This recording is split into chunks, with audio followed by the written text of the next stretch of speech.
So we've broken this ecosystem pond down into a 20-step process for building it, which makes it so easy for not only us to build it, but you guys too. The very first step in that 20-step process is to mark out the pond. You guys ready? Ready. All right, let's go.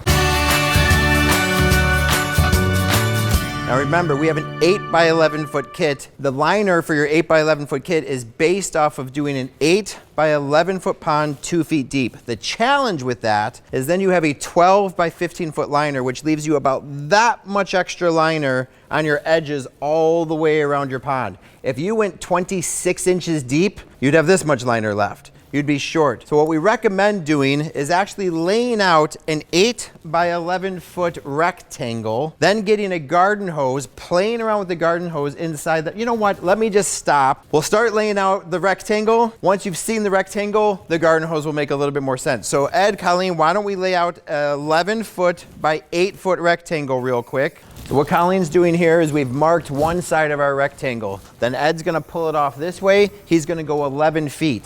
So we've got one line here, one line over here. Now Colleen, why don't you come over here? We're gonna use our patio as the other edge because we're gonna bring this pond right up to the patio. We're gonna mark out 8 feet this way. Now that we have these 4 dots, Colleen and Ed, why don't you use the garden hose and we can lay out any shape we want to.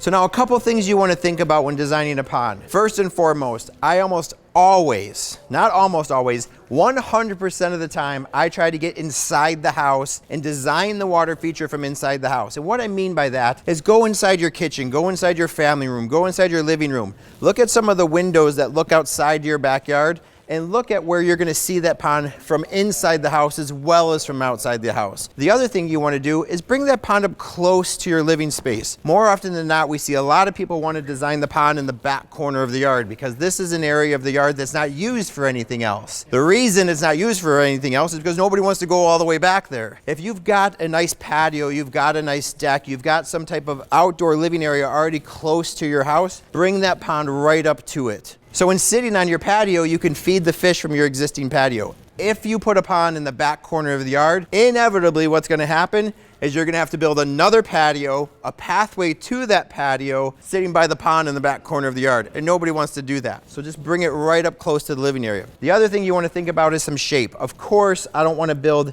a rectangle-sized pond. We want it to look like an ecosystem, which means natural curves, nice contours, that kind of stuff. So play around with the garden hose. Whatever you wanna do with that garden hose is up to you. A couple things you do wanna keep in mind are some of the tight curves that they've got in here. This looks pretty good to me. What I wouldn't want to do though is see a curve like this. By the time I've dug out this space in here and then tried to hide my liner on this side and hide my liner on this side, the size of my rock are going to take up most of that space. So make sure your curves aren't too tight.